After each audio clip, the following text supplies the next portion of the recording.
வணக்கம் அன்பான நேயர்களே, நான் உங்கள் தேவி சங்கரி. இந்த ஆடியோ சேனலுக்கு உங்களை வரவேற்பதில் மிக்க மகிழ்ச்சி. இன்னைக்கு நாம கனவு கண்ட நாளெல்லாம் என்னும் நாவலைத்தான் கேட்க போறோம். கதைக்குள்ள போறதுக்கு முன்னாடி வீடியோவை லைக் பண்ணுங்க, சேனலை சப்ஸ்கிரைப் பண்ணுங்க, கதையை முழுவதுமா கேட்டுவிட்டு கமெண்ட்ல உங்க கருத்தை பதிவு பண்ணுங்க.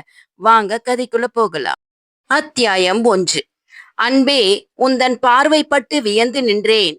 விழிகளால் பேசும் மந்திரம் கண்டு மதிமயங்கிப் போனேன்.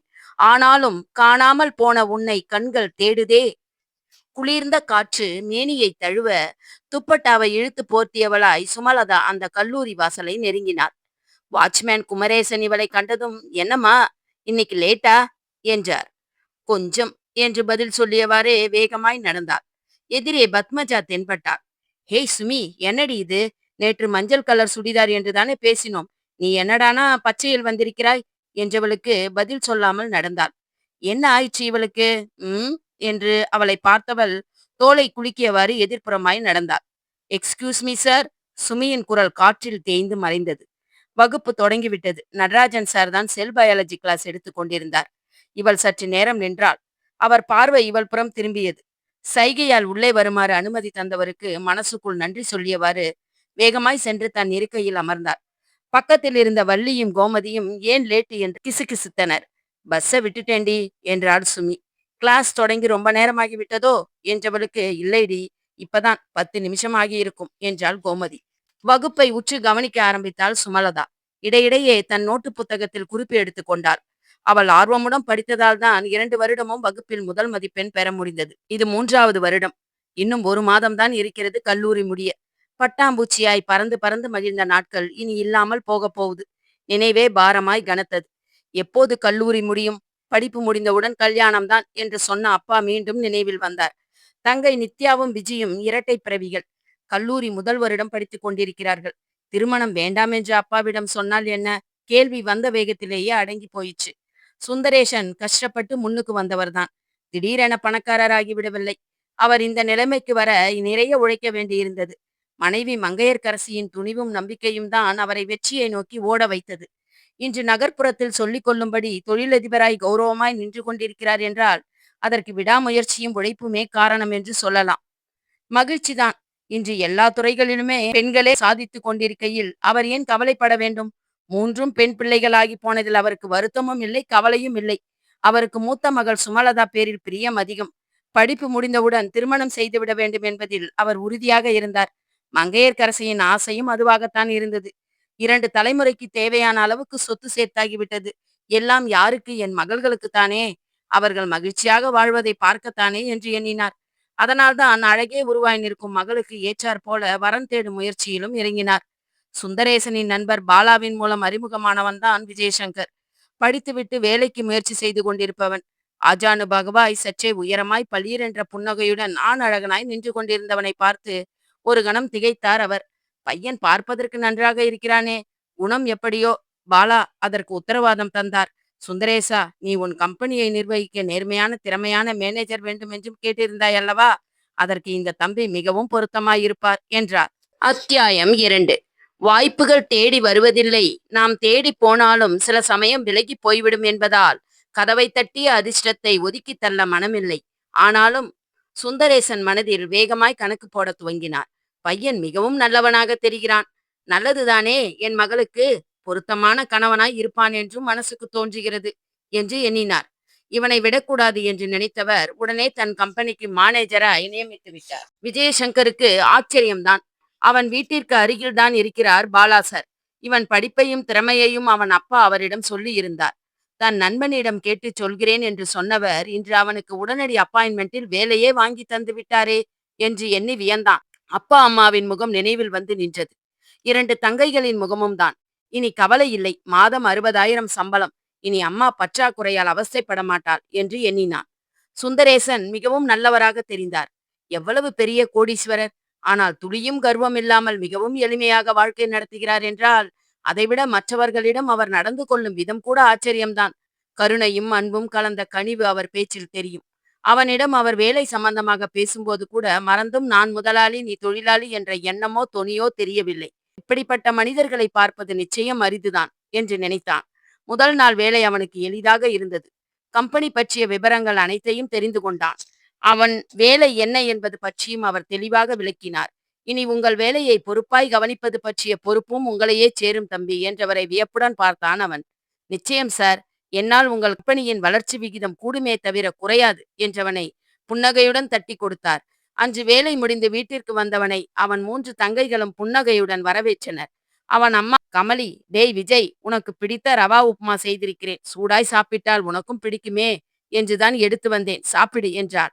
மூத்த தங்கை விமலா கல்லூரி முடித்துவிட்டு கணிப்பொறி கல்வி கற்று வருகிறாள். இரண்டாவது தங்கை ஸ்வேதா 12ஆம் வகுப்பு, மூன்றாம் அவள் பத்மா 10ஆம் வகுப்பு. பப்ளிக் எக்ஸாம் என்பதால் 2 தங்கைகளும் எப்போதும் புத்தகத்துக்குள்ளேயே தங்கள் தலையை நுழைத்துக் கொள்வார்கள். எப்போதும் வகுப்பில் அவர்கள் இருவரும் தான் முதல் ரேங்க் என்பதால் அவனுக்கு பெருமைதான் தங்கைகளை நினைத்து. விமலாவுக்கு அண்ணன் என்றால் தனி பிரியம். எப்படிப்பட்ட திறமைசாலி தன் அண்ணன் என்ற சிறு கர்வம் கூட உண்டு அவளுக்கு. தங்களுக்காக தன் அண்ணன் பட்ட கஷ்டங்களை அவள் மறக்கவில்லை.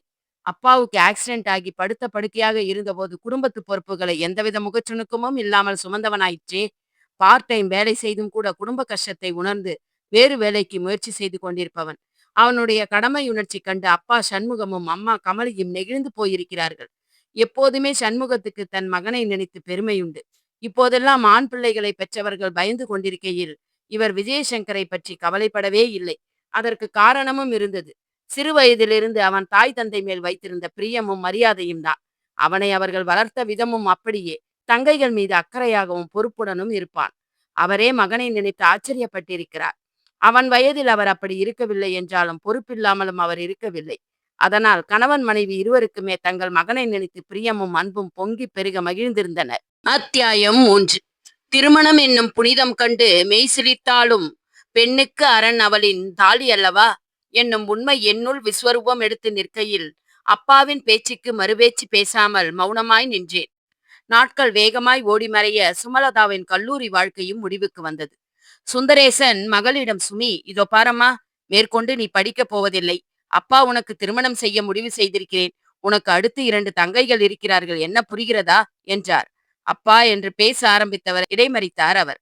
இதோ பாரம்மா, உன் அம்மா உன் திருமணம் பற்றிய கற்பனையில் மகிழ்ந்து கொண்டிருக்கிறாள். உனக்கு நான் பார்த்திருக்கும் மாப்பிள்ளை அழகானவன், மிகவும் நல்லவன், உன்னை கண்கலங்காமல் வைத்து காப்பாற்றுவான் என்றார். என் சம்மதம் கேட்க மாட்டீர்களா அப்பா என்று உள்ளுக்குள் புழுங்கினாள். கல்லூரி வாழ்க்கை இனி இல்லை. திருமணம் செய்து கொண்டு கணவனுக்கு பணிவிடை செய்து கொண்டு ஒரு சராசரி பெண்ணாய் இனி மாறப்போகிறார். இதிலிருந்து தப்ப வேறு வழியே இல்லை. தங்கைகள் கண்முன் வந்து நின்றார்கள். சேச்சே, எக்காரணத்தை கொண்டும் என் தங்கைகள் வாழ்வு என்னால் வீணாக கூடாது என்று எண்ணினாள். அதற்கு காரணம் இருந்தது. சுமலதாவுக்கு நிறைய படிக்க வேண்டும் என்ற ஆசை சிறுவயது முதலே இருந்தது. ஆனால் மூத்த பெண்ணாக பிறந்து விட்டதால் விரைவில் மகளுக்கு திருமணம் முடிக்க வேண்டும் என்ற தன் தந்தையின் ஆசையும் அவளுக்கு தவறானதாக தோன்றவில்லை. ஆனாலும் நிறைய படிக்க வேண்டும் என்ற அவளுடைய ஆசை நிராசையாக போய்விட்டதே என்ற வருத்தம் மட்டும் இருந்தது. சுந்தரேசனுக்கு மகள் பற்றிய செய்தியை விஜயசங்கரின் பெற்றோரிடம் பேசி முடிவு செய்துவிட வேண்டும் என்று நினைத்தார். அதற்கும் முன்னால் விஜயசங்கரிடம் கேட்டுவிடலாமா என்றும் யோசித்தார். ஆனால் ஒருவேளை அவன் இதற்கு சம்மதிக்கவில்லை என்றால் எல்லாம் குளறுபடியாகிவிடுமே என்று எண்ணினார். முதலில் அவன் பெற்றோரிடம் பேசுவதுதான் சரி என்று நினைத்து அதை செயலாற்றவும் தொடங்கினார். விஜயசங்கர் அலுவலகத்தில் இருக்கும் நேரமாக பார்த்து அவன் வீட்டுக்கு விரைந்தார். விஜயசங்கரின் முதலாளி என்றதும் சண்முகமும் கமலியும் சிறு அதிர்வுடன் அவரை வரவேற்று உபசரித்தனர். நீங்கள் அருமையான பிள்ளையை பெற்று வளர்த்திருக்கிறீர்கள் அம்மா என்றார் சுந்தரேசர். நான் என்னை உங்களிடத்தில் அறிமுகப்படுத்திக் கொள்ளத்தான் வேண்டும்.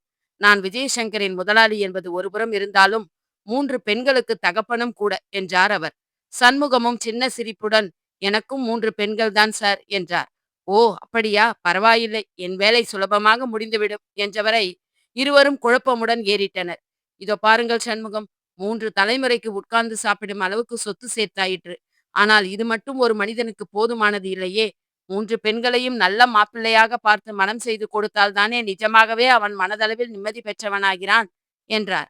நீங்கள் சொல்வது நிஜம்தான் சார். என் பெண்களையும் அதே போல நல்ல இடமாக பார்த்து மனம் முடித்து கொடுத்தால்தான் எனக்கும் நிம்மதி என்றார் இவர். இப்படி மாற்றி மாற்றி தங்கள் பெண்களை பற்றி பேசும் அவர்களிடையே நடந்த உரையாடலை உற்று கவனிக்கலானால் கமலி. விமலா அன்று வீட்டில்தான் இருந்தாள். ஸ்வேதாவும் பத்மாவும் பள்ளிக்கூடம் சென்று விட்டனர். நான் பீடிகை போடுகிறேன் என்று நினைக்க வேண்டாம். இது என் மூத்த மகள் சுமலதாவின் போட்டோ. மிகவும் அழகாக இருப்பாள். இப்போதுதான் படிப்பு முடிந்தது. விஜயசங்கரை எனக்கு ரொம்பவும் பிடித்து விட்டது. அந்த தம்பிதான் என் வீட்டு மருமகனாக வரவேண்டும் என்று நான் முடிவு செய்து விட்டேன் என்றார். அத்தியாயம் 4. காலம் என்பது கடவுளுக்குச் சொந்தமானது. நாளை நடப்பதை நாம் அறியோம். ஏன் அடுத்த நிமிஷம் நடப்பதை உணர முடியாதவர்களாய் நிற்கிறோம். இதுதான் வாழ்க்கை என்று வரையறுக்க முடியாத நிலையை எண்ணி கலங்கி நிற்கிறேன். இப்படி திடுதிப்பென்று அவர் கேட்பார் என்று கமலி, சண்முகம் இருவருமே எதிர்பார்க்கவில்லை. எத்தனையோ கம்பெனிகளுக்கு முதலாளி அவர். அவர் அந்தஸ்திற்கு ஏற்ற இடமாக பார்த்து முடித்திருக்கலாம். ஆனால் தங்கள் மகனை அவர் தேர்வு செய்திருக்கிறார் என்றால் கமலிக்கு முதலில் மகிழ்ச்சிதான். ஆனால் விமலா இருக்கிறாளே, அவளுக்கு திருமணம் செய்யாமல் எப்படி இவனுக்கு செய்ய முடியும்? அதுவும் இல்லாமல் விஜயசங்கர் இதற்கு சம்மதிப்பானா? அவன் மனதில் வினோதினி அல்லவா இருக்கிறாள். அவளுக்கு தெரிந்தால் என்னவாகும் என்று நினைக்கும் போதே கை கால்கள் எல்லாம் நடுங்கியது. சண்முகமும் அவள் முகத்தை தான் பார்த்தார். இருவரின் மௌனமும் சுந்தரேசனை என்னவோ செய்தது. கடவுளே, இவர்கள் யோசிக்கிறார்களே, ஏன் விஜயசங்கருக்கு உறவுக்கார வட்டத்தில் பெண் எடுக்க நினைத்திருப்பார்களோ என்று நினைத்தார். இல்லை இல்லை, தன் மகளுக்கு பொருத்தமானவன் விஜயசங்கர் தான்.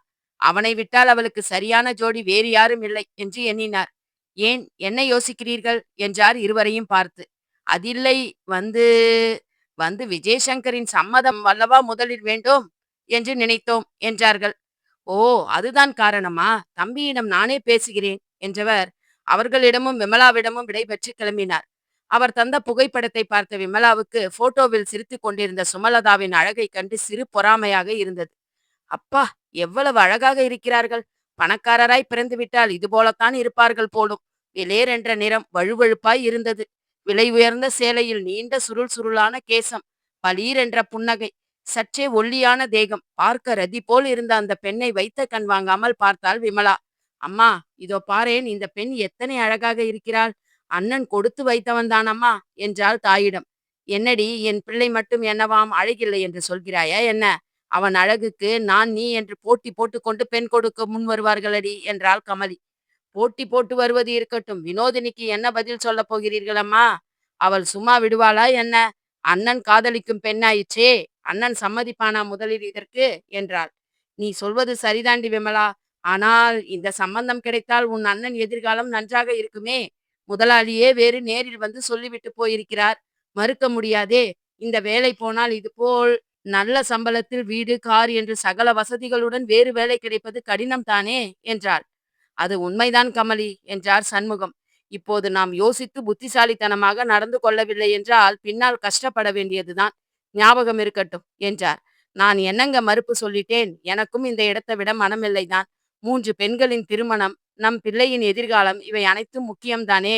நிச்சயம் நான் இது பற்றி உன் மகனிடம் பேசுகிறேன். அவன் காதலில் தீவிரம் இல்லை என்பது எனக்கு தெரியும். அது மட்டுமில்லாமல் அந்த வினோதினி பேரில் அவ்வளவாக எனக்கு நல்ல அபிப்பிராயம் இல்லை என்றார். அத்தியாயம் 5. கணவன் என்னும் சொல்லுக்கு கடமை தவறாதவன் என்று பொருள்படுமானால் என் வாழ்க்கை மட்டும் ஏன் இப்படியானது? தவறான கணிப்பில் தடுமாறி போயிற்றா வாழ்க்கை? புரியாமல் கலங்கி நிற்கிறேன். விஜயசங்கரின் காதலிதான் வினோதினி. என்ஜினியரிங் முடித்துவிட்டு மிகப்பெரிய மல்டி இன்டர்நேஷனல் கம்பெனியில் பணிபுரிபவள். கை நிறைய சம்பளம். அம்மா மட்டும்தான், அப்பா இல்லை. இடையில் மாடலிங் தொழிலும் செய்கிறாள். அதில் விஜயசங்கருக்கு அவ்வளவாக விருப்பமில்லை. அவன் வேண்டாம் என்று சொன்னாலும் அவள் கேட்க மாட்டாள். ஏன், என் விருப்பம் இதுதான் என்று தெரிந்தும் தடுப்பது அநாகரிகமாக தெரியவில்லையா விஜயசங்கர் என்பாள். அவன் அதிர்ந்து போனான். அன்றிலிருந்து அவன் அவளிடம் சற்று ஒதுங்கி இருக்கவே விரும்பினான். இருவரும் 2 வருடங்களாக காதலித்தாலும் வெவ்வேறு திசையில் தான் பயணித்துக் கொண்டிருந்தார்கள். வினோதினிக்கு பிடிவாதம் கொஞ்சம் அதிகம். தான் நினைத்ததை அடைய எதை வேண்டுமானாலும் செய்ய துணிகிற ரகம். அவள் மேல் காதல் எப்படி வந்தது, ஏன் வந்தது என்று எல்லாம் அவனுக்கு தெரியாது. கம்பெனி விஷயமாக ஒரு மீட்டிங் அட்டன் பண்ணிய போதுதான் அவளை சந்தித்தான். மிகவும் அழகாகவும் நளினமாகவும் பேசி அவள் பேச்சில் இனிமையும் நயமும் இருந்தது. அதைவிட அவள் அழகு அவனை கட்டி போட்டு விட்டது என்று கூட சொல்லலாம். சினிமா நடிகை போல் மேக்கப் போடாமலேயே இவ்வளவு அழகா என்று வியந்தான். இவன் பார்வையை உள்வாங்கியவளாய் அவள் இவனிடம் திரும்பினாள். அவனை நோக்கி வந்தவள் ஐ எம் வினோதினி என்று தன்னை அவனிடம் அறிமுகம் செய்து கொண்டாள். அவர்களிடையே காதல் மலர அந்த அறிமுகம் மட்டுமே போதுமானதாய் இருந்தது. அதன் பிறகு நடந்தது எல்லாம் இன்னும் அவனால் நம்ப முடியாத பிரமிப்புதான். மனைவி என்று தனக்கு ஒருத்தி வந்தால் அது வினோதினிதான் என்ற ஆழமான எண்ணம் அவன் மனதில் வேரூன்றிவிட்டது. ஆனால் அவன் திருமணத்தை பற்றி 3-4 ஆண்டுகள் நினைத்து கூட பார்க்க முடியாது என்று சொன்னான் அவளிடம். என் தங்கைக்கு மனம் முடிக்க வேண்டும், நல்ல வேலை, இருக்க இடம் என்று செட்டிலாக சில வருடங்கள் பிடிக்கும் வினோதினி என்றான். என் லட்சியமும் நிறைவேற டைம் எடுக்கும் சங்கர். நானும் 2 வருட ஒப்பந்தத்தில் அமெரிக்கா செல்கிறேன். அதன் பிறகு சந்திக்கிறேன். அதற்குள் நீ உன் கடமைகளை முடித்து விட்டாயானால் நான் உன்னை மணந்து கொள்வேன் என்றாள். அவள் ஒருமையில் அழைத்தது அவனுக்கு ஒரு மாதிரி இருந்தாலும், நீ அமெரிக்கா போய்த்தான் ஆக வேண்டுமா வினோதினி என்றான். இந்த உலகத்தில் வாழ்வதற்கு பணம் தேவை சங்கர். வாய்ப்பு வரும்போது பயன்படுத்திக் கொள்ள வேண்டும். அதுதான் புத்திசாலிக்கு அழகு. நான் புத்திசாலியாக இருக்கத்தான் ஆசைப்படுகிறேன். இதோ பார், வீணாக திருமண கனவு கண்டு கொண்டு இருக்கும் நாளை வீணாக்காதே.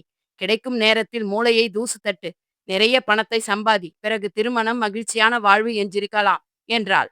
பணம் மட்டுமே மகிழ்ச்சியை தந்துவிடுமா வினோதினி என்றவனிடம், ஏன் இல்லை சங்கர்?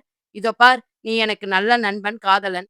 உன்னை விட அழகும் அறிவும் பொருந்திய கோடீஸ்வரன் ஒருவன் என் கண்ணில் பட்டால் நான் அவனைத்தான் திருமணம் செய்து கொள்வேன். ஏன் தெரியுமா? கடவுள் நம் கண்ணில் காட்டத்தான் செய்வார். நாம் தான் கெட்டியாக பற்றி கொள்ள வேண்டும் என்றாள்.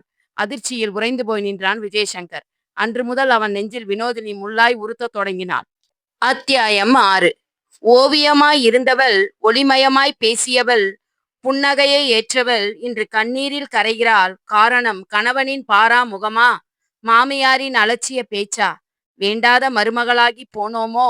கண்ணீரில் நனைந்த சிவந்த விழிகள். சுந்தரேசன் அவனிடம் சொன்ன செய்தி அதிர்ச்சிதான். ஆனால் அவரிடம் உடனடியாக மறுப்பு கூற முடியவில்லை. என் மகள் மிகவும் நல்லவள் தம்பி. அழகும் அறிவும் பொருந்தியவள். நீங்கள்தான் அவளுக்கு பொருத்தமான ஜோடி. என் ஆசை இதுதான். மறுத்து முடியாது என்று மட்டும் சொல்லிவிடாதீர்கள் என்றார். எத்தனையோ கோடீஸ்வர வரன்கள் அவர் வீட்டு வாசலில் காத்து நிற்க, அவர் தன்னை அவர் மகளுக்கு மணாளனாக தேர்ந்தெடுத்தது ஆச்சரியமாக இருந்தாலும், அது முடியாது என்று அவரிடம் எப்படி சொல்வது என்று தவித்தான் அவன்.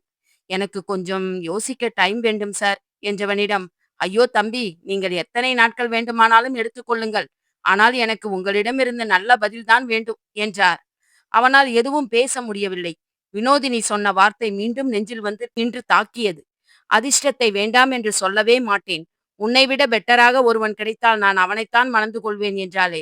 இப்போது அதிர்ஷ்டம் அவன் பக்கம் அல்லவா வந்து நிற்கிறது.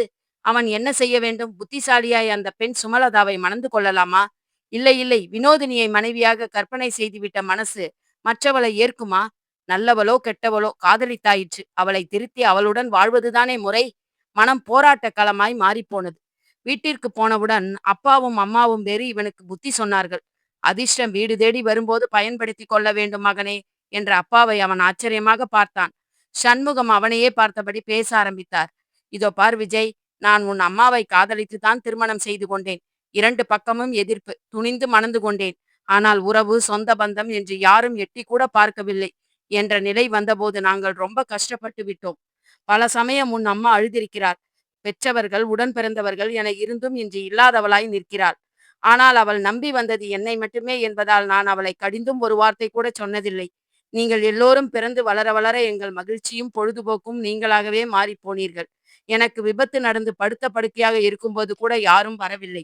அது உனக்கு தெரியும் இல்லையா என்றவரிடம், தெரியும்பா என்றான் அவன். அந்த சொந்த பந்தத்தின் முன்னால் நீ பணக்காரனாக வாழ வேண்டும். இந்த வாழ்க்கையை ஏற்றுக்கொள் என்றார் அப்பா. அப்பா சொன்னதில் நியாயம் இருப்பதாக தோன்றினாலும் கடைசியாக அவர் சொன்னதை அவனால் ஏற்றுக்கொள்ள முடியவில்லை. மாமனார் சொத்தில் பணக்காரனாய் வாழ அவன் பிரியப்படவில்லை. அதைவிட அவன் சொந்தமாய் தொழில் தொடங்கி முன்னுக்கு வரவே விரும்பினான். அதை நேரம் வரும்போது நாம் சொல்லலாம் என்று நினைத்திருந்தான்.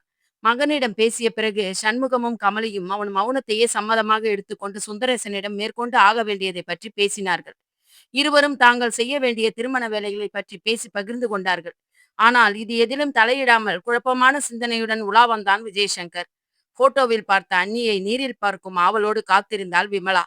எல்லோரும் எதிர்பார்த்திருந்த அந்த நல்ல நாளில் விஜயசங்கர் எல்லோர் முன்னிலையிலும் மேலதாளம் முழங்க அவள் கழுத்தில் 3 முடிச்சு போட்டான். சுந்தரேசனும் மங்கையர்க்கரசியும் மகளையும் மருமகளையும் நெகிழ்ச்சியுடன் ஆசிர்வதித்தனர். அத்தியாயம் 7.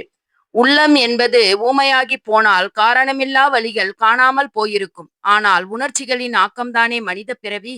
மறந்தும் நேசத்தை பொய்யாக்க விரும்பாத மனம் உனக்காக ஏங்குதே, வருவாயா என்னவனே மன்னவனே. விஜயசங்கரின் மனதில் இருப்பது வினோதினியே. ஆனால் தன் பெற்றோரின் வற்புறுத்தலுக்கா அல்லது சுந்தரேசனுக்கு மறுப்பு கூற முடியவில்லை என்பதற்கா என்று காரணம் புரியவில்லை அவனுக்கு. அவன் எப்படி அந்த பெண் சுமலதா கழுத்தில் தாலி கட்டினான் என்று அவனுக்கே தெரியவில்லை.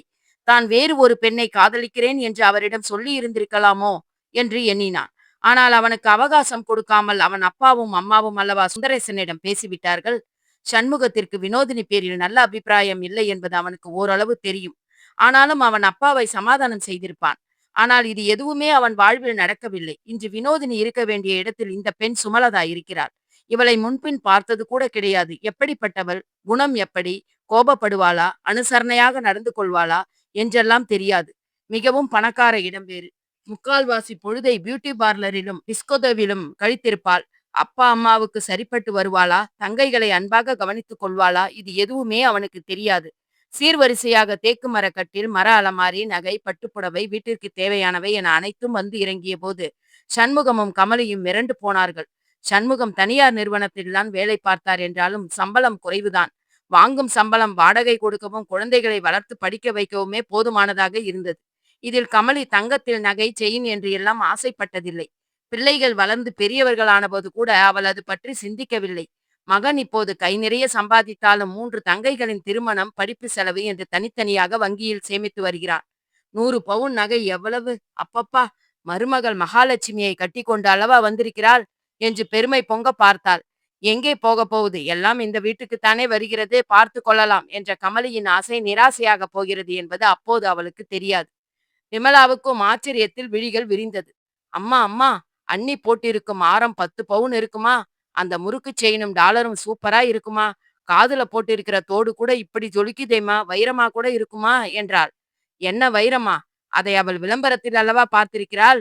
நிஜத்தில் பார்த்தது கூட கிடையாதே. மருமகளிடம் கேட்டுவிட வேண்டியதுதான், அது தங்கமா வைரமா என்று. நினைத்தவள் அது போலவே கேட்டும் விட்டாள். மாமியாரை சற்றே வினோதமாக பார்த்த சுமலதா சில கணம் எதுவும் பேசாமல் மௌனமாய் நின்றாள். இது இது வைரமும் மரகதமும் கலந்த தோடுதான். ரொம்பவும் விலை அதிகம். திருமணத்துக்காக அப்பாவும் அம்மாவும் தேர்வு செய்தது என்றாள். கமலிக்கு இப்போது இன்னும் அதிர்ச்சியும் ஆச்சரியமும் கலந்த மகிழ்ச்சி. ஓ, சம்மந்தியே செலக்ட் செய்ததா? பரவாயில்லை பரவாயில்லை என்று மனசுக்குள் பூரித்துப் போனாள். விமலா அவளிடம், அண்ணி, இந்த ஆரம் உங்களுக்கு அழகாக இருக்கிறது. இந்த செயின் கூட சூப்பர் என்றாள். என்ன இது? மாமியாரும் நாத்தனாரும் எப்போதும் இவள் நகை மேலேயே கண்ணாக இருக்கிறார்கள். இது இப்படி என்றால் அவளுக்கு தாலி கட்டிய கணவன் மறந்தும் கூட அவள் புறம் திரும்பவில்லை. வீட்டிற்குள் நுழைந்தவன் தன் அறைக்குள் சென்று தாளிட்டு கொண்டான். ஓரக்கண்ணால் மகனை கவனித்த கமலி மருமகளுக்கு அது பற்றிய சந்தேகம் எழாமல் இருக்கத்தான் பேச்சு கொடுத்தாள். பாராமுகமாய் இருக்கும் கணவன் நகைகளை பற்றி துருவி துருவி விசாரிக்கும் மாமியார் நாத்தனார் மனதில் ஒருவித பயம் புரண்டது சுமலதாவுக்கு. அத்தியாயம் 8. என்னவனாய் ஆகிப்போன உன்னை தன்னவனாய் உரிமை கொண்டாட வருபவளை நான் வரவேற்கவும் வேண்டுமோ? என் கண்களை பார்த்து சொல் கண்ணாளனே, காதல் உனக்குள் இருப்பது என் மீதா அவள் மீதா வென்று. வெகுநேரம் அவள் மாமியாருடன் நாத்தனாருடன் தான் இருந்தாள். நான் நான் என் ரூம் எங்கே இருக்கிறது என்று தடுமாறித்தான் அவர்களிடம் கேட்க வேண்டியிருந்தது. என்னம்மா இது? உன் அறை என்று இங்கே தனியே? எது? என் மகனின் அறை. அதுதான் உன் அறையும். உன் கணவன் ரூம் தான் இனி உன்னிடம் என்றாள் கமலி புன்னகையுடன். அப்பாடா, இப்போதாவது புரிந்து கொண்டார்களே சாமி என்று மனதிற்குள் நினைத்தாள். வாங்க அண்ணி, அண்ணனோட அறையை காட்டுகிறேன் என்றாள் அவள். அவளுடன் கூட சேர்ந்து நடக்கையில் ஒருவித பயமும் படபடப்பும் கலந்த உணர்வு சுமலதாவுக்கு. என்னதான் தாலி கட்டி கணவன் என்னும் உரிமையில் அவள் அவனை தேடிச் சென்றாலும் இதுவரை பேசியிராத அவன் எப்படிப்பட்டவன்? நல்லவனா கெட்டவனா என்னும் 1000 கேள்விகள் மண்டைக்குள் நர்த்தனமாடிக் கொண்டிருந்தது. அண்ணா அண்ணா, கதவை திறனா, அண்ணி வந்திருக்கிறார்கள் என்ற தங்கையின் அழைப்பை ஏற்று சற்று நேரத்திற்கெல்லாம் கதவை திறந்தான் விஜயசங்கர். சரி அண்ணி, நான் அப்புறமா உங்களிடம் வந்து பேசுகிறேன் என்றவாறு நாத்தனார் விமலா புறப்பட்டு போனாள். இவள் உள்ளே சென்று சுற்றுமுற்றும் பார்த்தாள்.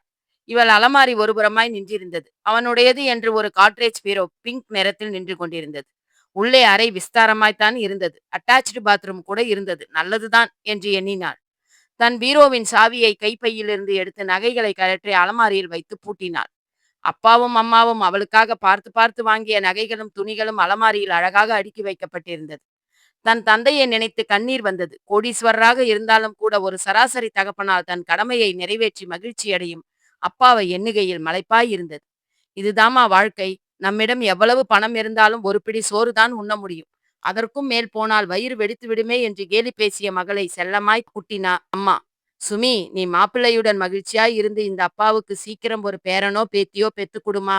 அதை விட ஒரு மகிழ்ச்சி இந்த உலகத்துல எனக்கு வேறு எதுவுமே இல்லம்மா என்றார். என்னப்பா இது?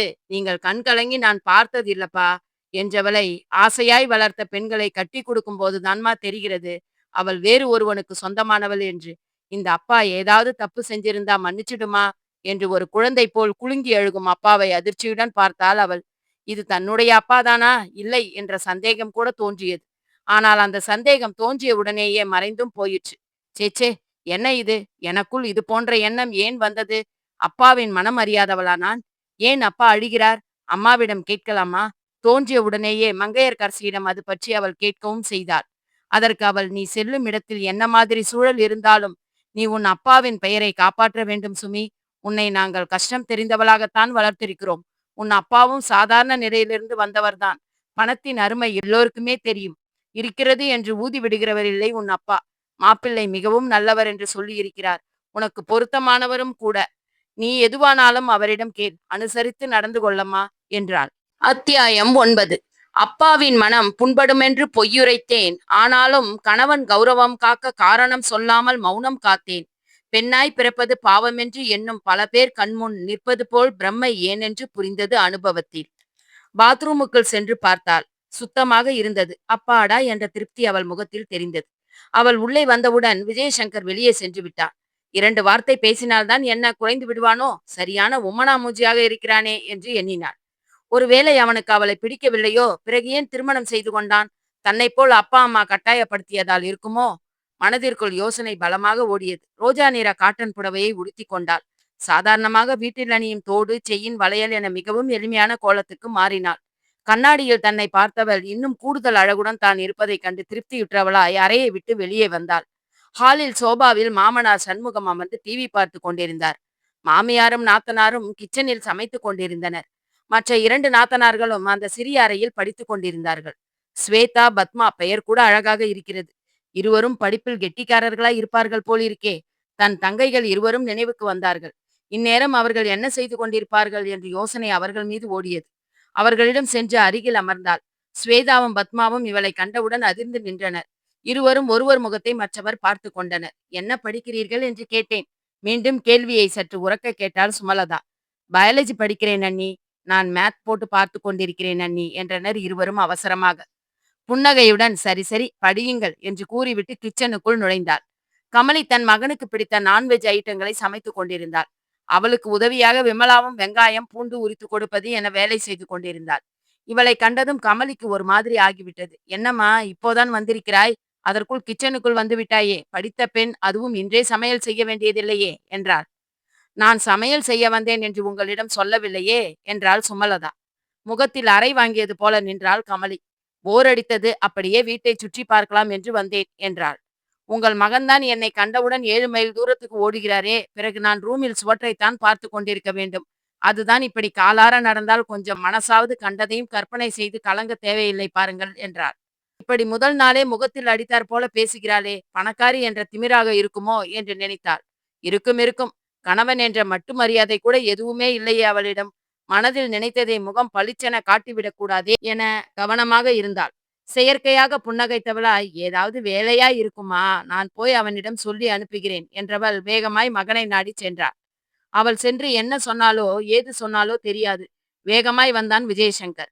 அறைக்குள் அவள் இருப்பதை உணர்ந்தவனாய் அவளிடம் கோபமாக பேசினான். அவன் பேச்சு அவளுக்கு அதிர்ச்சி அளித்தது. புது பொண்டாட்டியிடம் பேசும் பேச்சா இது? உறைந்து நின்றாள் சுமலதா. அன்பு மட்டுமே ஆணி வேராய் நிற்கும் நிஜ வாழ்க்கையில். ஆனால் கண்ணீரில் கரையும் எனக்குள் தெரிவது காதலின் கனவுகள். கணவனென்ற மன்னவனை மனம் விரும்பத் தொடங்கிய பிறகு மறப்பது முடியுமா? மனதிற்கு புரியவில்லை. மாமியார் என்ன சொல்லியிருந்தால் அவன் இவ்வளவு கோபமாக பேசுவான்? அவளுக்கு புரியவில்லை. மனம் வலித்தது. தன்னையும் அறியாமல் கண்களில் கண்ணீர் கரைபுரண்டு ஓடியது. வேகமாய் வந்தவன், இதோ பார், நீ திருமணத்திற்கு முன்பு எப்படி இருந்தாயோ அது பற்றியெல்லாம் எனக்கு கவலை இல்லை. ஆனால் இந்த வீட்டு மருமகளாக வந்த பிறகு பேச்சில் தனி கவனம் செலுத்த வேண்டும். என் அம்மாவிடம் மரியாதை குறைவான பேச்சை தவிர்ப்பது உனக்கு நல்லது என்று எண்ணுகிறேன். பணத்திமிரை உன் வீட்டோடு மூட்டை கட்டி போட்டுவிடு என்றான். என்ன? எனக்கு பணத்திமிரா? கடவுளே, இது என்ன புது கதை? யதார்த்தமாக பேசியது அவ்வளவு பெரிய குற்றமா என்றாள் அவள். ஆமாம், குற்றம்தான். புதிதாய் திருமணமானவள் என்ற அடக்க ஒடுக்கம் உன்னிடம் இருக்கிறதா? அப்படி இருந்திருந்தால் நீ இது போல பேசுவாயா என்றான். கோபம் சுறுசுறுவென்று ஏறியது. பேசிவிடுவோமா? இல்லை இல்லை, இவன் பேச்சுக்கு இன்றே பதிலடி கொடுத்து விட்டால் தன் நிலை இங்கு கேள்விக்குறியாகிவிடும். மௌனம் காப்பதுதான் சரி. அமைதியாக இருந்தாள்.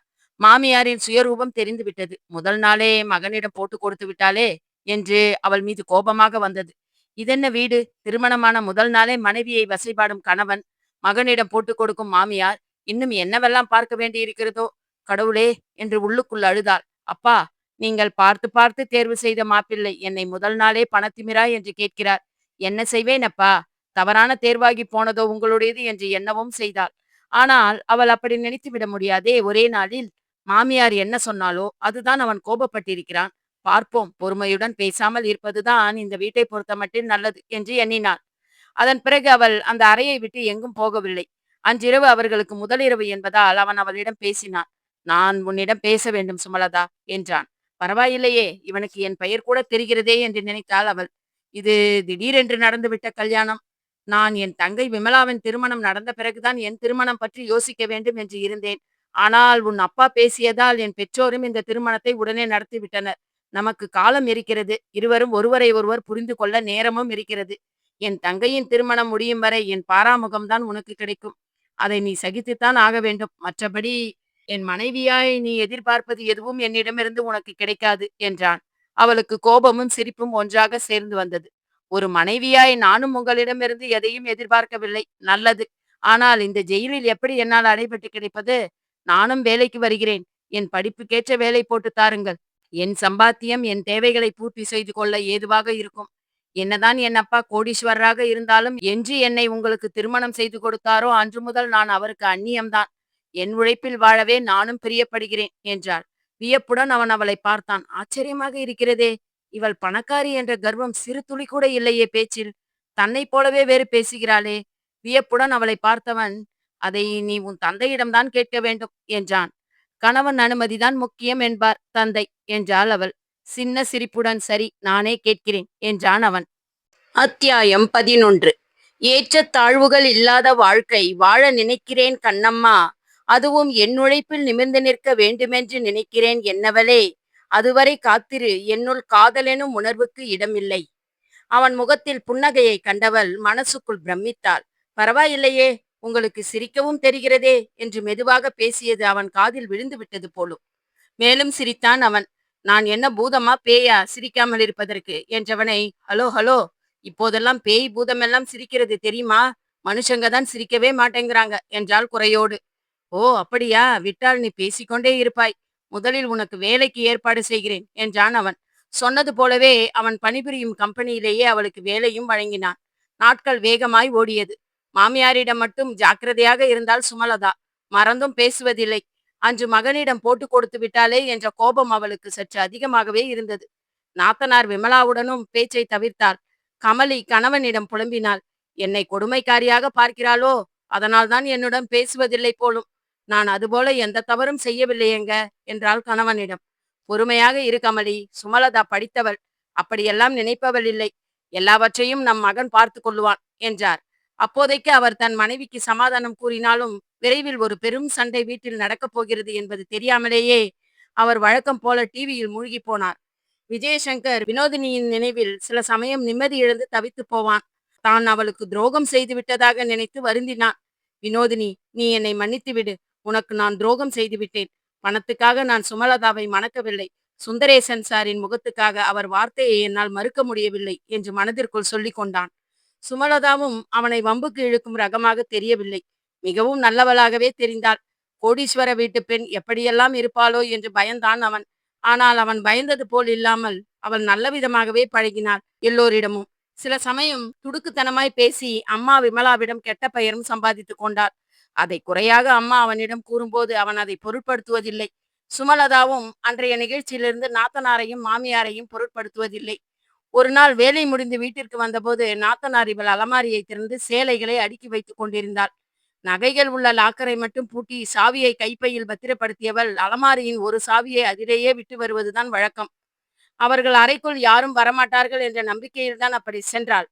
ஆனால் மாமியாரும் நாத்தனாரும் தனக்காக அப்பாவும் அம்மாவும் பார்த்து பார்த்து வாங்கிய சேலைகளை இருவரும் வியந்தபடி பார்த்து கொண்டிருக்கவும் இவளுக்கு கோபம் வந்துவிட்டது. அடுத்தவர் அலமாரியை அவர்கள் இல்லாத நேரம் திறந்து பார்ப்பது அநாகரிகமான செயலாக படவில்லையா உங்களுக்கு என்றாள் மாமியாரிடமும் நாத்தனாரிடமும் சுள்ளென்ற கோபத்துடன். விஜயசங்கருக்கும் அவள் மேல் கோபம்தான். ஏதோ மாமியார் தானே என்று விட்டு தராமல் அவள் பேசியது அவனுக்குள்ளும் எரிச்சலை கிளப்பியது.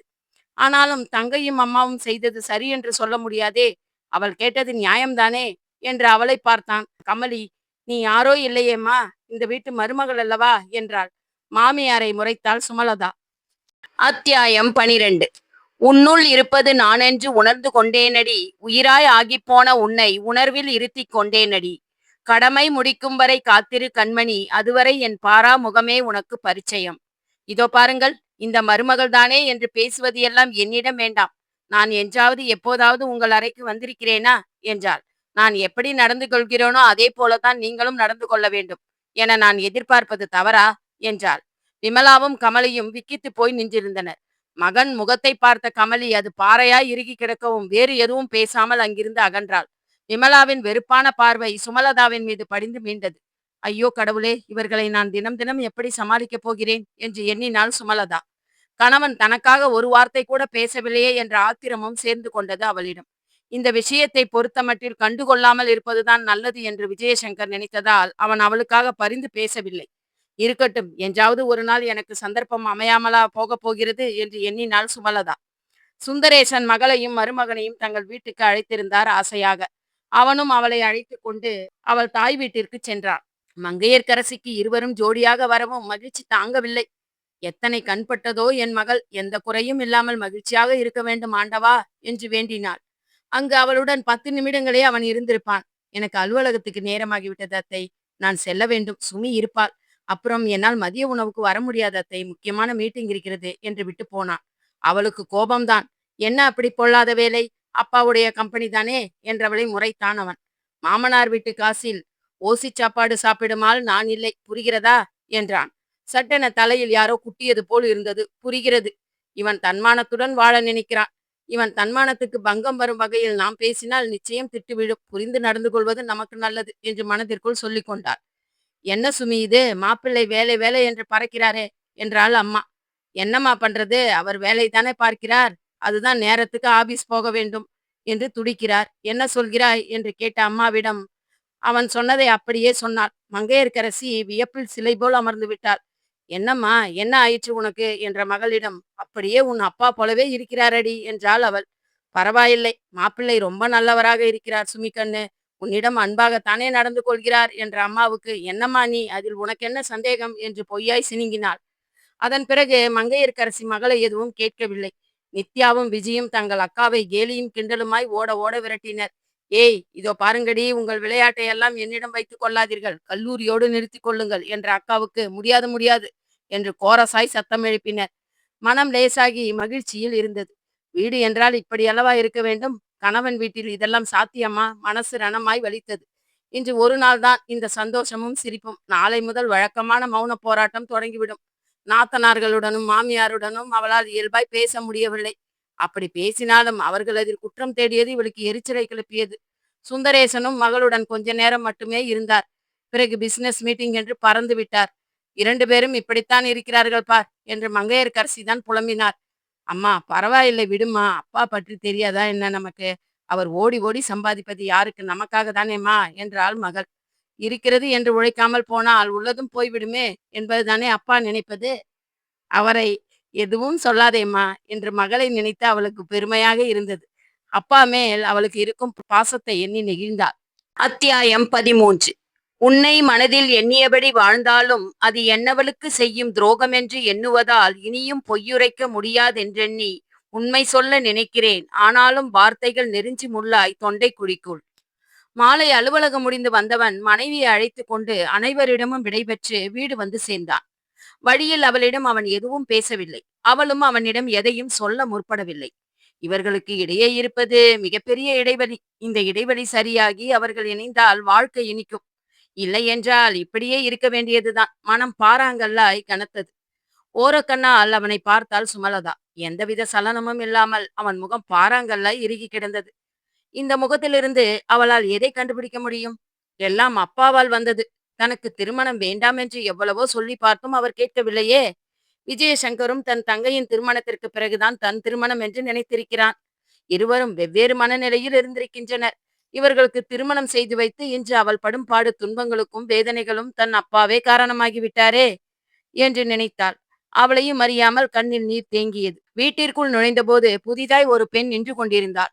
அவள் முகத்தில் கோபம் அப்பட்டமாய் தெரிந்தது. வினோதினி, நான் சொல்வதை கொஞ்சம் கேளம்மா என்ற கமலியின் கெஞ்சலும் அதற்கு அவள், என்னிடம் பேசாதீர்கள், இனி என் பெயரை சொல்லக்கூட உங்களுக்கு அனுமதி இல்லை என்று கத்தினார். ஜோடியாக இருவரும் உள்ளே நுழைவதைக் கண்டு அவள் கோபம் இன்னும் அதிகமாகி இருக்க வேண்டும். விஜயசங்கர் முகத்தில் வினோதினியை கண்டதும் கலவரம் தெரிந்தது. அவன் கண்கள் சுமலதாவின் மீது படிந்து மீண்டது. மீண்டும் வினோதினியின் மீது பார்வை சென்றது. கோபத்துடன், ஓ, இவள்தான் விஜய் மனைவியா? கோடீஸ்வரரின் மகள் என்று கேள்விப்பட்டேன். அதுதான் இந்த உடனடி ரகசிய கல்யாணமா? என்றாள் அவள். என்ன இது, இவள் பாட்டுக்கு ஏதோ ரகசியம் கல்யாணமா அது இது என்று கேட்கிறாள். யார் இவள்? இவள் ஏன் வந்து இங்கு கூச்சல் போட வேண்டும்? மனதிற்குள் கேள்விகள் குடைய. யார் இவர்கள்? ஏன் இப்படி மரியாதை இல்லாமல் கத்தி கூச்சல் போடுகிறார்கள் என்றாள் கணவனிடம். இப்போது வினோதினி சடார் என்று அவள் புறம் திரும்பினாள். இதோ பாருங்கள் அம்மாடி, தாயே, நீதான் அந்த மகராசியா? ஓ, உனக்கு பேசக்கூட தெரிகிறதே என்று வியந்தாள் அவள்.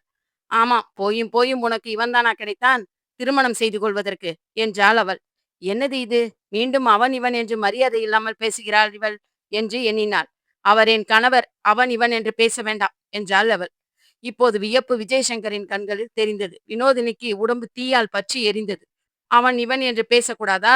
என்னை காதலித்து விட்டு பணத்துக்காக உன்னை மணந்து கொண்டானே, இவனுக்கு எல்லாம் என்ன மரியாதை வேண்டி கிடைக்கிறது சொல் என்றாள் அவள். இப்போது அதிர்ச்சியுடன் இவனை பார்த்தாள். அவன் முகம் கருங்கல்லாய் இறுகி கிடந்து. காதலித்திருக்கிறான். தன் கணவன் திருமணத்திற்கு முன்பே வேறு ஒரு பெண்ணை உயிருக்கு உயிராய் காதலித்திருக்கிறான். பின் எதற்காக அவளை மணந்து கொண்டான்? பணத்துக்காக என்றாலே. அதனால்தான் மாமியார் அவளுடைய நகைகளை பற்றி துருவி துருவி கேட்டாலோ? இந்த முறை அவளால் பதில் பேச முடியவில்லை.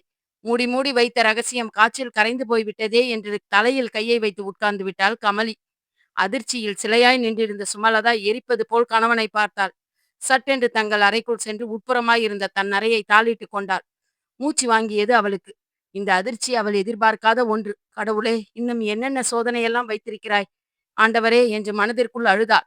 அதை பற்றி மூச்சு கூட விடாத தன் கணவன் மேல் கோபம் வந்தது. பணத்துக்காக மணந்ததாக சொன்னாலே, தன் கணவன் தன்மான உணர்வு கொண்டவன் என்று எண்ணி இருந்தாலே, இப்போது அதெல்லாம் வெறும் நாடகம், நடிப்பு என்றல்லவா தெரிகிறது. இவனுக்கெல்லாம் என்ன மரியாதை என்று கேட்டாலே, அவள் கேட்டது சரிதானே? அத்தியாயம் 14.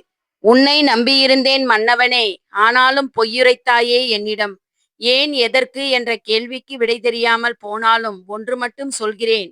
உண்மை அன்பை மட்டும் உன்னிடம் நான் எதிர்பார்த்தேன். வெகுநேரம் அழுகையும் பேச்சு குரல்களும், அவளை சமாதானம் செய்ய பாடுபடும் கமலியின் குரலும் கேட்டது. இவளுக்குத்தான் மனம் உளைக்களமாய் கொதித்தது. கடவுளே, இனி இவள் அடிக்கடி இதுபோல் வருவாளோ? இவன் காதல் ஒட்டுமொத்தமாய் இந்த குடும்பத்துக்கே தெரிந்திருக்கிறது. பிறகு ஏன் இவன் தன்னை மணக்க சம்மதித்தான்? இவன் காதல் விஷயம் தந்தைக்கு தெரியுமா? இல்லை, அப்பாவுக்கு தெரிந்திருக்க வாய்ப்பில்லை. அப்படி தெரிந்திருந்தால் அவனுக்கு அவளை மனம் செய்து வைத்திருக்க மாட்டார். தன்னை மணந்து கொள்ள தன் அப்பா அவனிடம் பேசும்போது கூட இவன் காதலை தன் அப்பாவிடம் கூறியிருக்கலாமே என்று எண்ணினாள். ஆனால் இந்த லாமே எதுவுமே இல்லாமல் போய்விட்டது. நடந்து முடிந்த கல்யாணத்தை மாற்ற முடியுமா என்ன? இனி அவன்தானே வாழ்க்கை துணை. ஆனால் அவளை காதலித்தவனாயிற்றே, அதற்குள்ளாக மனதை மாற்றிக்கொண்டானா என்னாச்சே? அவன் மேல் இருந்த மரியாதையே போய்விட்டது அவளுக்கு. அழுகை ஆராய் கண்களில் பெருக்கெடுத்து ஓடியது.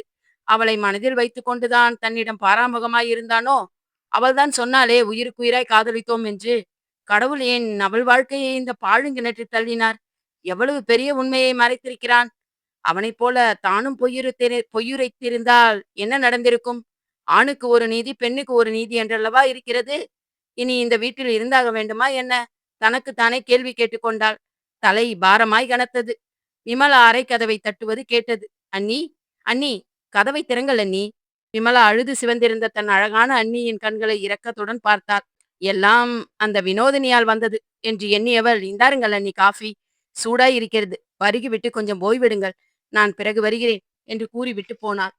இவளுக்கு இதுபோல் எல்லாம் இதமாக பேச தெரியுமா என்ன என்று வியந்தாள் அவள்.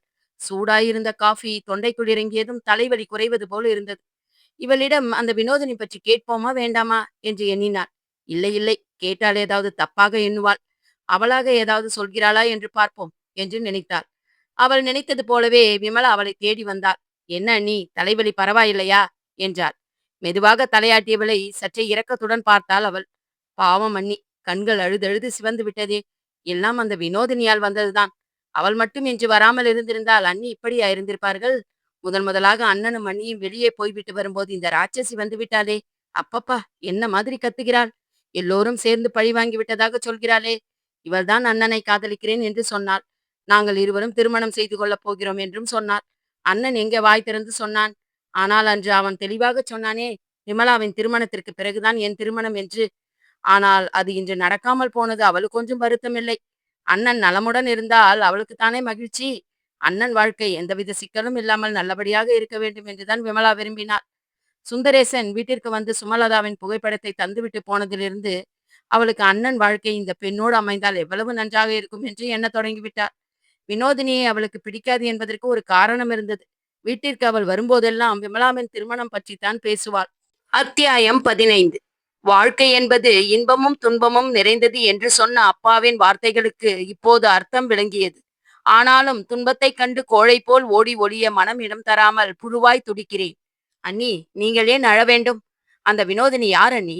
முன்பு என்றால் அண்ணனின் காதலி. ஆனால் இப்போது அது கூட இல்லையே. இந்த வீட்டுக்கும் அவளுக்கும் என்ன சம்பந்தம்?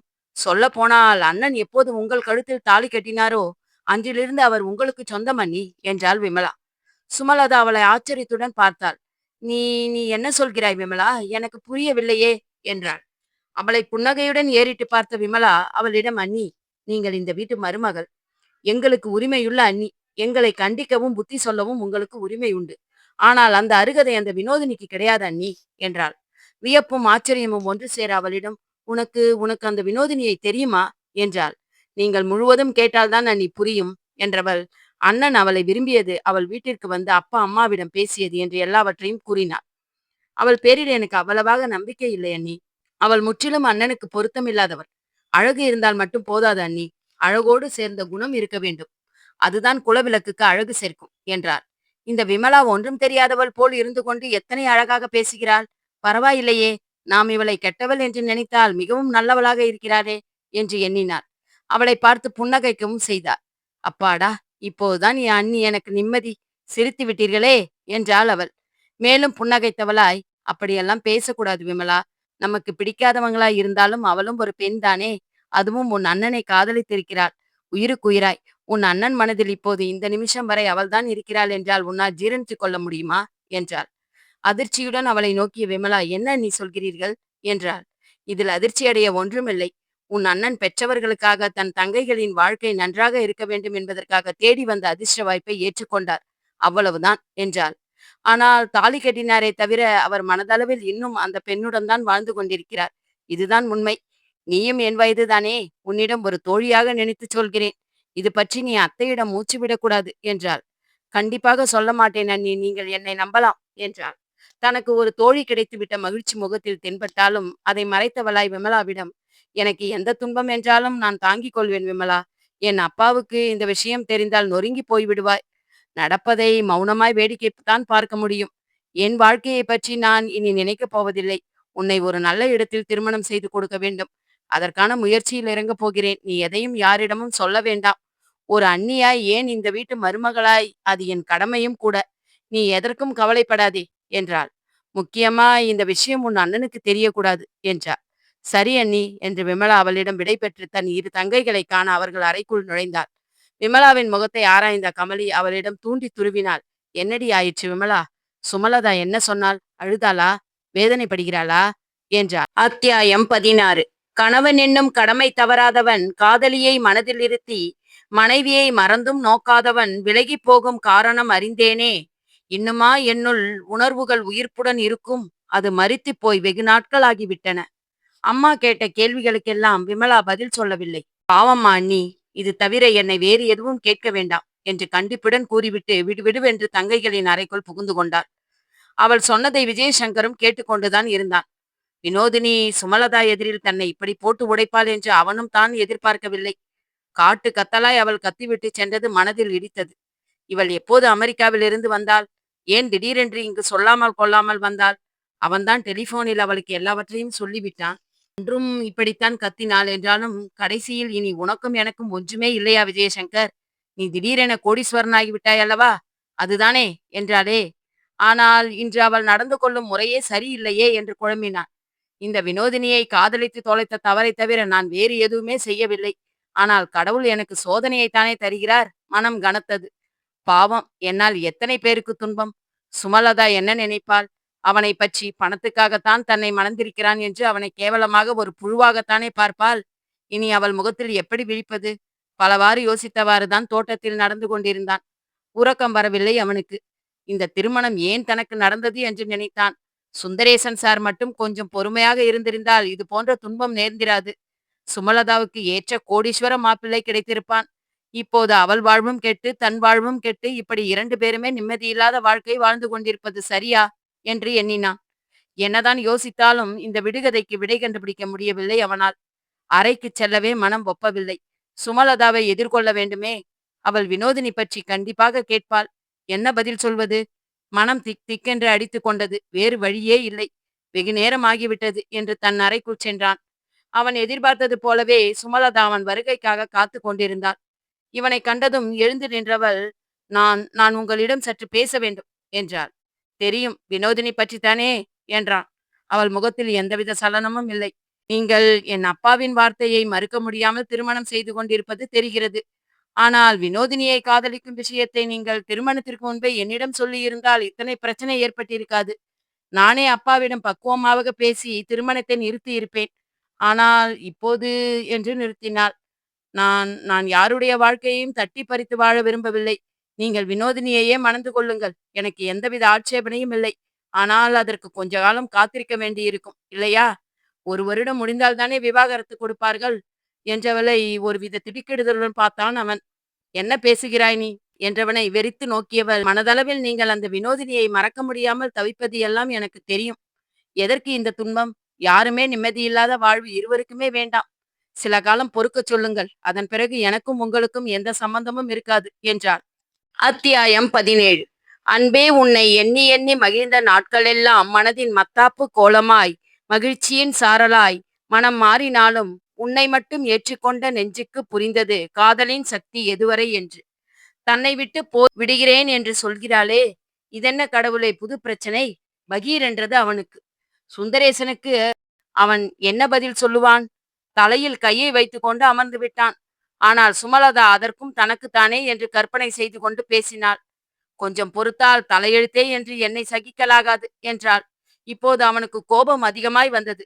அவளிடம், என் மனதில் வினோதினிதான் இருக்கிறாள் என்று நீ என் மனதில் புகுந்து பார்த்தாயா என்றான். ஒரு பெண்ணின் கழுத்தில் தாலி கட்டி என்று அவளை மனைவியாக ஏற்றுக்கொண்டானோ அந்த நிமிஷம் முதல் வினோதினியை என் மனதில் இருந்து தூக்கி எறிந்து விட்டேன். அந்த அளவுக்கு நீ நினைப்பது போல் கேவலமானவன் இல்லை நான். தெரிந்து கொள், 3 தங்கைகளுக்கு அண்ணனும் கூட என்றான். வியப்பும் மகிழ்ச்சியுமாய் அவள் அவனை நோக்கினாள். அவன் மேலும் தொடர்ந்தான்.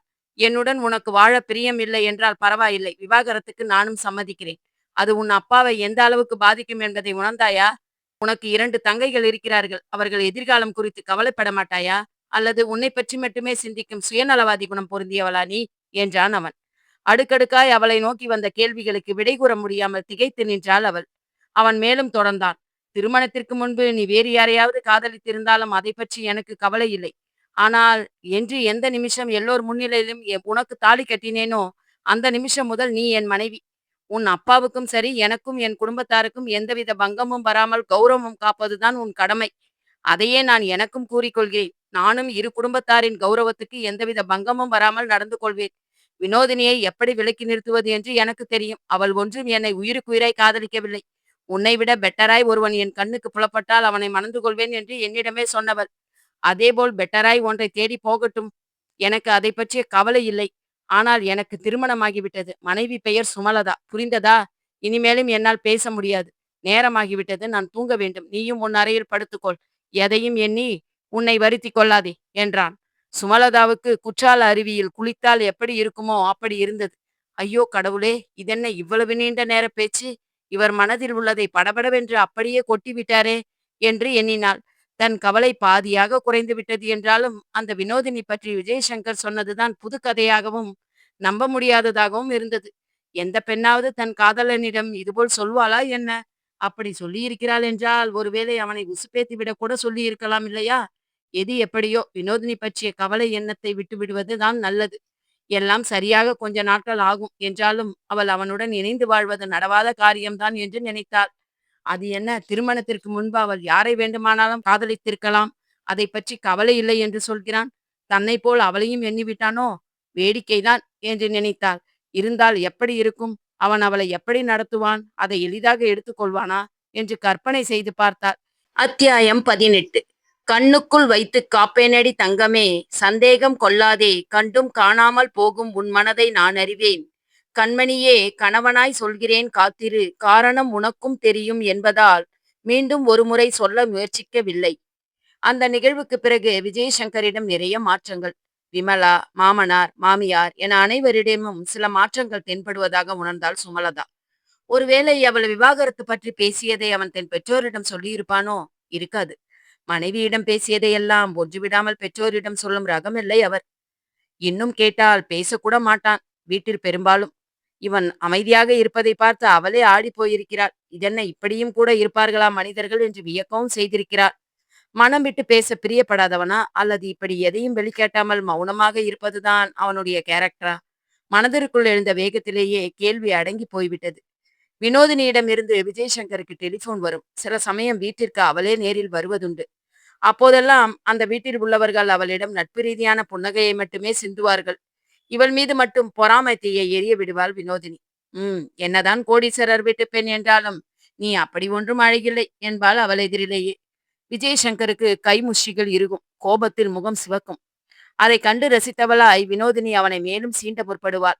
இதையெல்லாம் கண்டும் காணாதது போல் இருக்க பழகி கொண்டாள் சுமலதா. ஆனால் அவளுக்கு அவ்வப்போது பதிலடி கொடுக்கவும் தயங்க மாட்டாள். என்ன செய்வது மேடம், உங்களைப் போல அழகியை இதுவரை நான் பார்த்ததில்லை. ஒருவேளை முன்பே பார்த்திருந்தால் செயற்கையாக அழகுபடுத்திக் கொள்வது எப்படி என்று உங்களிடம் கேட்டு தெரிந்து கொண்டிருப்பேன்.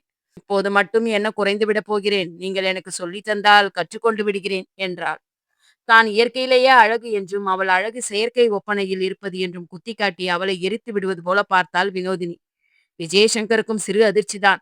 இதுபோல் சின்ன சின்ன விஷயங்கள் தான் அவனுக்கு அவள் மேல் மரியாதையை பெற்று தந்தது. இயல்பாகவே இவள் விஷயவாதிதான். நிலைமையை எப்படி வெகு இயல்பாக கையாள்வது என்று தெரிந்து வைத்திருக்கிறாள். சுந்தரேசன் போல நயமான பேச்சிலேயே எல்லாவற்றையும் முடித்து விடுகிறாளே என்று எண்ணினான். விமலாவுக்கு சட்டென சிரிப்பு வந்துவிட்டது. அவள் சிரிப்பு இன்னும் அவளை கோபப்படுத்தி இருக்க வேண்டும். விருட்டனை எழுந்து சென்று விட்டாள். அப்பாடா என்ற நிம்மதி அனைவர் முகத்திலும் தோன்றியது. அதன் பிறகு சுமலதா வேகமாக செயல்பட துவங்கினாள். தன் தந்தையிடம் சொல்லி விமலாவுக்கு ஏற்ற வரனாக பார்க்க சொன்னாள். அவரும் மகளிடம், நான் இதை உன்னிடம் எதிர்பார்த்தேன் மகளே, நீ உன் தந்தையை தேடி வருவாய் என்று தெரியும். அதுதான் எனக்கு தெரிந்தவரின் பையனை உன் நாத்தனாருக்கு பேசியிருக்கிறேன். இதுதான் பையன் புகைப்படம். எம்பிஏ படித்திருக்கிறான். சொந்த பிசினஸ். அப்பா இல்லை, அம்மா மட்டும்தான். சென்ற வருடம்தான் அவன் அப்பா ஹார்ட் அட்டாக்கில் இறந்து போனார். அவர் எனது நண்பரும் கூட. பையன் வீட்டில் நல்ல வசதி, குணவதியான பெண் வேண்டும் என்று சொன்னார்கள். எனக்கு விமலாவின் ஞாபகம் வந்தது. அதுதான் மாப்பிள்ளையிடம் இது பற்றி எப்படி பேசுவது என்று தயங்கினேன். ஏனெனில் அவர் சுயகௌரவம் பார்க்கிறவர். என்னால் முடியாது என்று நீங்கள் நினைத்து விட்டீர்களா என்ன? என் தங்கைக்கு நீங்கள் ஏன் மாப்பிள்ளை பார்க்க வேண்டும் என்று கேட்டுவிட்டால் நான் என்ன செய்வேன் அம்மா என்றார் அவர். அப்பாவை பார்க்க பாவமாக இருந்தது அவளுக்கு. என்னதான் மற்றவர்கள் தன்னை உதாசீனப்படுத்தினாலும் அதை பொருட்படுத்தாமல் எப்போதும் சிரித்த முகத்துடன் எல்லோருக்கும் நல்லது செய்யும் அப்பா வித்தியாசமாகவும் புதுமையாகவும் தெரிந்தார் அவள் கண்களுக்கு. இந்த மாதிரி குணம் பொருந்தியவர்கள் இருப்பதால் தான் இன்னும் மழை பெய்து கொண்டிருக்கிறது போலும் என்று நினைத்தாள். அப்பாவிடம் விவரம் கேட்டுக்கொண்டு புகைப்படத்தை பெற்றுக்கொண்டு அவள் வீட்டிற்கு கிளம்பினாள். என்ன நேயர்களே, கதையை கேட்டீர்களா? இதனோட மீதி கதையை கனவு கண்ட நாளெல்லாம் பார்ட் 2வில் கேட்டு மகிழுங்கள்.